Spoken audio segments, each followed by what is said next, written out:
जो नसीब में है वो आपको जरूर मिलेगा, लेकिन नसीब बदलने की कुंजी आपके हाथों में है। नमस्कार दोस्तों, आपका मेरे चैनल गीता की जीवन शिक्षा में स्वागत है। प्रिय मित्रों, आइए एक साथ एक छोटी सी प्रार्थना करें। हे कृष्णा, जो भी भक्त आज इस अमृत वाणी को सुन रहा है, उनके जीवन में आपकी कृपा सदा बनी रहे और उनके सभी कष्ट दूर हों। अब इस यात्रा को और भी अधिक अद्भुत बनाने के लिए आपसे अनुरोध है कि नीचे कमेंट बॉक्स में जय श्री राधे कृष्ण लिखकर अपनी भक्ति को व्यक्त करें। आपकी यह भक्ति हमारी इस यात्रा को और भी अर्थपूर्ण बनाएगी। श्री कृष्ण कहते हैं, जीवन में सफलता और खुशहाली तभी मिलती है जब हम अपने ऊपर नियंत्रण रखते हैं। जो आज नसीब में नहीं है, उसे भी अपने प्रयासों से अपना बना सकते हैं। याद रखें, जीवन एक सफर है और इस सफर को सुंदर बनाने के लिए आपको छोटे छोटे कदम बढ़ाने होंगे। जब हम अपने लक्ष्य के प्रति सकारात्मक रहते हैं और स्मार्ट लक्ष्य बनाते हैं, तो हम अपने जीवन को नई दिशा दे सकते हैं। जैसा कि कहा गया है, अगर नीयत अच्छी हो तो नसीब कभी बुरा नहीं होता। इसलिए अपने विचारों को सकारात्मक बनाएं और देखिए कि आपका नसीब खुद बदलने लगता है। एक और महत्वपूर्ण बात यह है कि जीवन में सफलता कभी एकदम से नहीं मिलती। यह धीरे धीरे छोटे छोटे प्रयासों से मिलती है। उदाहरण के लिए, अगर आप अपने स्वस्थ जीवन शैली को बदलना चाहते हैं, तो आप एक दिन में बड़े बदलाव नहीं कर सकते। लेकिन अगर आप हर दिन थोड़ा थोड़ा करके सुधार करते हैं, जैसे सुबह उठकर 10 मिनट टहलना, पानी पीने की आदत डालना या फिर सकारात्मक सोच अपनाना, तो आपको लंबे समय में बड़े परिणाम दिखाई देंगे। जब हम अपने दैनिक जीवन में छोटे छोटे सकारात्मक बदलाव लाते हैं, तो यह धीरे धीरे हमारे मन को मजबूत बनाता है। जैसा कि कहा गया है, सकारात्मक सोच एक ऐसी शक्तिशाली मानसिकता है जो हमारे जीवन को बहुत प्रभावित कर सकती है। यह न केवल हमारी भावनाओं को सुधारती है, बल्कि हमें कठिन परिस्थितियों से बाहर निकलने की ताकत भी देती है। एक सकारात्मक दृष्टिकोण रखने से हम अपने आसपास की चीजों को नई तरह से देखने लगते हैं। उदाहरण के लिए, अगर किसी काम में असफलता मिलती है, तो उसे एक सीख के रूप में लेने से हम फिर से कोशिश करने की प्रेरणा पाते हैं। इससे हमारा नसीब भी धीरे धीरे बदलने लगता है, क्योंकि हम अपने प्रयासों के साथ अपने भाग्य को बनाने की क्षमता हासिल करते हैं। जब हम अपने जीवन में सकारात्मक बदलाव लाते हैं, तो यह न केवल हमारे वर्तमान को बदलता है, बल्कि हमारे भविष्य को भी आकार देता है। जैसा कि कहा गया है, अगर आप कामयाबी और आत्मविश्वास के बारे में सोचते हैं, तो आप खुद को ज्यादा सशक्त और प्रतिस्पर्धा के लायक महसूस करने लगते हैं। इससे आपका प्रदर्शन बेहतर होता है और आप जो कुछ भी करते हैं, उसमें सफलता मिलती है। एक सकारात्मक दृष्टिकोण रखने से न केवल हमारी सोच बदलती है, बल्कि हमारे आसपास का पूरा वातावरण भी प्रभावित होता है। जैसे जब हम दूसरों की मदद करते हैं या उनकी सफलता को स्वीकार करते हैं, तो यह हमारे अंदर एक सकारात्मक ऊर्जा पैदा करता है। इससे हम अपने आप को और अपने आसपास के लोगों को भी प्रेरित करते हैं। इसके अलावा, जब हम अपने जीवन में छोटे छोटे लक्ष्य बनाते हैं और उन्हें पूरा करते हैं, तो हमारा मन और भी शांत और संतुष्ट महसूस करता है। जैसा कि कहा गया है, जब आपके जीवन का कोई लक्ष्य होता है, तो आपका फोकस बस उसी तरफ होता है और ऐसे में आपके मन में नकारात्मक विचार नहीं आते। ये फोकस हमें अपने लक्ष्य की ओर ले जाता है और हम अपने नसीब को बदलने की क्षमता हासिल करते हैं। जीवन का असली मकसद है खुश रहना और दूसरों को खुश रखना। जब हम अपने जीवन में खुशहाली और संतोष का अनुभव करते हैं, तो यह ऊर्जा हमारे आसपास के लोगों को भी प्रभावित करती है। इसलिए अपने आप को आज ही प्रेरित करें, क्योंकि जीवन का अर्थ अपने अस्तित्व को समझने, उसे जीने और उसमें कुछ उद्देश्य प्राप्त करने से जुड़ा है। यही वह राह है जो हमें जीवन का सच्चा आनंद दिलाती है। श्री कृष्ण कहते हैं, नसीब और कर्म के बीच गहरा संबंध है जो एक दूसरे को प्रभावित करते हैं। नसीब को आमतौर पर उस चीज के रूप में समझा जाता है जो हमें बिना किसी प्रयास के मिलती है, जबकि कर्म हमारे द्वारा किए गए कार्यों का परिणाम होता है। इसका मतलब है कि जबकि नसीब पर हमारा पूर्ण नियंत्रण नहीं होता, कर्म पर हमारा पूर्ण नियंत्रण होता है। हालांकि कर्म भी नसीब को प्रभावित करता है।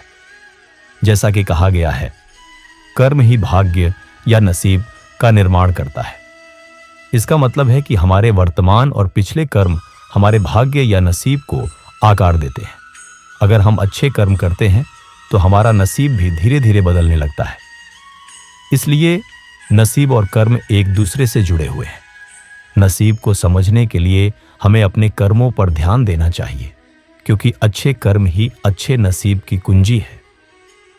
कर्म का नसीब पर गहरा प्रभाव पड़ता है, क्योंकि कर्म ही नसीब का निर्माण करता है। जैसा कि कहा गया है, यह कारण और प्रभाव का सिद्धांत है, जहां व्यक्ति के इरादे और कार्य उसके जीवन में खुशी या दुख लाते हैं। इसका मतलब है कि हमारे वर्तमान और पिछले कर्म हमारे भाग्य या नसीब को आकार देते हैं। उदाहरण के लिए, अगर कोई व्यक्ति लगातार मेहनत करता है और सकारात्मक कार्य करता है, तो उसके प्रयास धीरे धीरे उसके जीवन में सफलता और सुख लाते हैं। इसी तरह अगर कोई व्यक्ति नकारात्मक या हानिकारक कर्म करता है, तो उसका नसीब भी उसी के अनुसार प्रभावित होता है। इसलिए कर्म नसीब को बदलने की कुंजी है। जैसा कि कहा गया है, कर्म से आदमी ऊंचा नीचा होता है, यही कर्म हमें उस ऊंचाई तक पहुंचाता है जहां हम अपने नसीब को सुधार सकते हैं। श्री कृष्ण कहते हैं, कर्म का प्रभाव न केवल इस जीवन में बल्कि पिछले जन्मों के कर्मों से भी नसीब पर पड़ता है।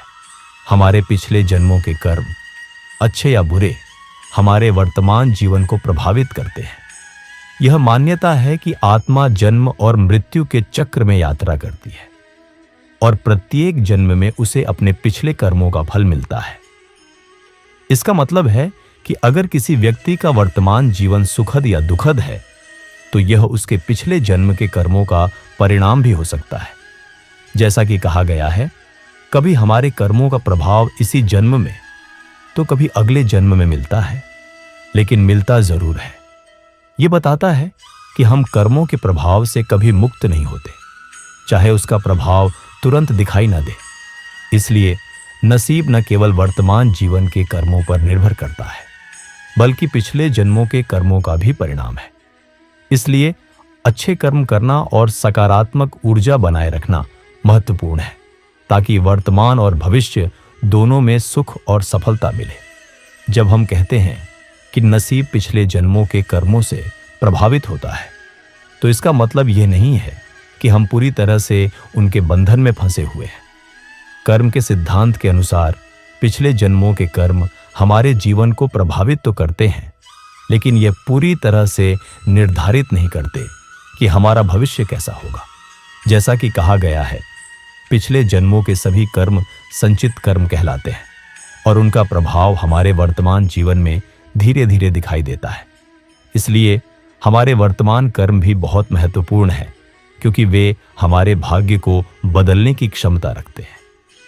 उदाहरण के लिए, अगर किसी व्यक्ति को वर्तमान जीवन में स्वास्थ्य संबंधी समस्याएं हैं, तो यह पिछले जन्म के कर्मों का परिणाम हो सकता है। लेकिन अगर वह वर्तमान में सकारात्मक रूप से जीवन जीता है, स्वस्थ आदतें अपनाता है और दूसरों की मदद करता है, तो वह अपने भाग्य को बदल सकता है। जैसा कि कहा गया है, अच्छे कर्म हमें सुख, समृद्धि और शांति प्रदान करते हैं, जबकि बुरे कर्म हमारे जीवन में दुख और परेशानियां लाते हैं। इसलिए वर्तमान में अच्छे कर्म करने से हम अपने भाग्य को सुधार सकते हैं। कौरवों का उदाहरण महाभारत के सबसे प्रेरक और सीखने वाले पहलुओं में से एक है, जो हमें नकारात्मक कर्मों के परिणामों के बारे में स्पष्ट रूप से समझाता है। दुर्योधन और दुशासन के जीवन को देखकर हमें यह समझ आता है कि अगर आप नकारात्मक कर्म करते हैं, तो चाहे आपका नसीब कितना भी अच्छा क्यों न हो, आपको उसका बदफल जरूर मिलेगा। दुर्योधन का अहंकार और लालच उनके जीवन का सबसे बड़ा दोष था। उन्होंने पांडवों के साथ अन्याय किया, उनकी संपत्ति छीनी और उन्हें जंगल भेजने का प्रयास किया। इससे उनके जीवन में अंततः विनाश का द्वार खुल गया। जैसा कि कहा गया है, अहंकार और लालच कभी कभी इंसान को अपने नसीब को बर्बाद करने की ओर ले जाते हैं।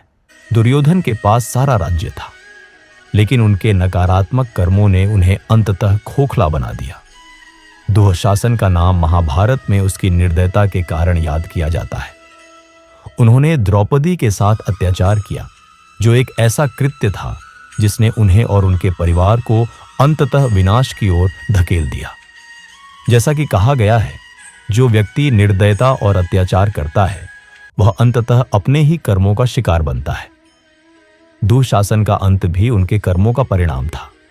जब भीमसेन ने उन्हें युद्ध में मार डाला, दुर्योधन और दुशासन के जीवन से हमें यह सीख मिलती है कि नकारात्मक कर्म आपके जीवन को नष्ट कर सकते हैं, भले ही आपका नसीब कितना भी अच्छा क्यों ना हो। यहां तक कि उनके पास एक बड़ा साम्राज्य था, लेकिन उनके अन्यायपूर्ण और निर्दय कर्मों ने उन्हें अंततः हार का सामना करना पड़ा। यह दिखाता है कि नसीब अच्छा भी हो, लेकिन अगर कर्म बद्ध हैं तो वे आपको विनाश की ओर ले जाएंगे। उदाहरण के लिए, दुर्योधन के पास सारा राज्य था, लेकिन उनका अहंकार और लालच ने उन्हें अपने भाइयों और परिवार को भी खो दिया। इससे हमें यह सीख मिलती है कि अगर हम अपने जीवन में नकारात्मक कर्म करते हैं तो हमारा नसीब भी अंततः बदल जाता है। दुर्योधन और दुःशासन के उदाहरण से हमें यह सीख मिलती है कि नसीब अच्छा होने पर भी अगर हम नकारात्मक कर्म करते हैं तो हम अपने जीवन को बर्बाद कर सकते हैं। इसलिए हमें अपने जीवन में सकारात्मक कर्म करने चाहिए ताकि हम अपने नसीब को सफल बना सकें। जैसा कि कहा गया है, अच्छे कर्म ही जीवन को सुखद बनाते हैं, जबकि बुरे कर्म हमें दुख और परेशानियों में डालते हैं। जो नसीब में है वो आपको जरूर मिलेगा। ये कथन हमारे जीवन के कई पहलुओं को स्पष्ट करता है। हमारे जीवन में कई बार ऐसे पल आते हैं जब हमें लगता है कि हम कुछ पाने के लिए बहुत प्रयास कर रहे हैं, लेकिन वह चीज हमारे हाथ नहीं लगती। इसके विपरीत कभी कभी ऐसी चीजें अपने आप हमारे पास आ जाती हैं जिनके लिए हमने बहुत कम प्रयास किया हो। यह सब नसीब का ही खेल है। आइए इसे एक कहानी के माध्यम से समझते हैं। एक छोटे से गांव में रामदेव नाम का एक लड़का रहता था। उनका परिवार इतना गरीब था कि उन्हें दिन भर का खाना जुटाने में ही सारी ऊर्जा खर्च हो जाती थी। रामदेव का पिता एक छोटे से दुकानदार थे और उनकी मां घर के पास खेत में काम करती थी। रामदेव का सपना था कि वह अपने परिवार को गरीबी से बाहर निकाले और उन्हें एक बेहतर जीवन दे। रामदेव का परिवार उसे स्कूल भेजने के लिए बहुत मेहनत करता था। उसके पास नए किताबें या जूते नहीं थे, लेकिन वह अपने लक्ष्य के प्रति पूरी तरह समर्पित था। वह रात को तेल की बत्ती के नीचे पड़ता था और सुबह जल्दी उठकर खेत में काम करने जाता था। उसने अपने सभी परीक्षाओं में अच्छे अंक प्राप्त किए, लेकिन उसे अपने गांव के बाहर की दुनिया देखने का मौका नहीं मिला। एक दिन उसके स्कूल के प्रधानाध्यापक ने उसे एक छात्रवृत्ति के बारे में बताया, जो उसे एक बड़े शहर में पढ़ाई करने का मौका दे सकती थी। रामदेव ने इस पर अपनी पूरी मेहनत लगा दी। उसने छात्रवृत्ति के लिए एक लिखित परीक्षा दी और उसमें अव्वल आया। यह उसके जीवन का पहला बड़ा मोड़ था। शहर में आकर रामदेव को बहुत सारी चुनौतियों का सामना करना पड़ा। उसके पास एक छोटा सा कमरा था जहां वह अपने दोस्तों के साथ रहता था। उसे अपनी पढ़ाई के साथ साथ पार्ट टाइम काम करना पड़ता था ताकि वह अपने खर्चे चला सके। उसने रात को रेस्तरां में काम किया और दिन में कॉलेज में पढ़ाई की। उसके साथियों ने कई बार उसे बताया कि तुम इतनी मेहनत करते हो, फिर भी तुम्हें कुछ नहीं मिल रहा। लेकिन रामदेव ने कभी निराशा को अपने दिल में जगह नहीं दी। उसने अपने सपनों पर विश्वास रखा और अपने कर्मों के साथ आगे बढ़ते रहा। एक दिन उसके प्रोफेसर ने उसे एक बड़ी कंपनी के इंटर्नशिप के लिए रिकमेंड किया। रामदेव ने इस मौके का पूरा फायदा उठाया। उसने अपने काम में इतनी मेहनत की कि उसे इंटर्नशिप के बाद उस कंपनी में परमानेंट जॉब का मौका मिल गया। रामदेव का काम बहुत अच्छा था और उसने अपने जीवन में धीरे धीरे सफलता की सीढ़ियां चढ़ना शुरू कर दिया। उसने अपने परिवार को गांव से शहर ले आया और उन्हें एक बेहतर जीवन दिया। उसने अपने गांव के बच्चों के लिए एक छोटा सा स्कूल भी खोला ताकि उन्हें शिक्षा का मौका मिल सके। रामदेव की सफलता का राज था, उसने कभी अपने ऊपर विश्वास नहीं खोया। वह जानता था कि जो नसीब में है वह उसे जरूर मिलेगा, लेकिन उसे पाने के लिए उसे अपने कर्मों का सहारा लेना पड़ेगा। उसने हर छोटे छोटे काम को ईमानदारी से किया, चाहे वह रात को रेस्तरां में काम करना हो या फिर अपने कॉलेज के परियोजनाओं पर घंटों बिताना। रामदेव की कहानी हमें यह सीख देती है कि जो नसीब में है वह आपको जरूर मिलेगा, लेकिन उसे पाने के लिए आपको अपने कर्मों का सहारा लेना पड़ेगा। रामदेव ने अपने जीवन में सकारात्मक कर्म किए और इसीलिए उसे अपना नसीब सफल बनाने में मदद मिली। जो नसीब में है वो आपको जरूर मिलेगा, बस अपने कर्मों को सकारात्मक बनाए रखें। आज ही अपने जीवन में छोटे छोटे बदलाव लाकर देखिए और यकीन मानिए आपका हर सपना साकार होगा। अभी कदम बढ़ाएं, क्योंकि आपका नसीब आपकी मेहनत का इंतजार कर रहा है। शुरू करें आज, रुके नहीं कभी। जीत आपकी है। राधे राधे।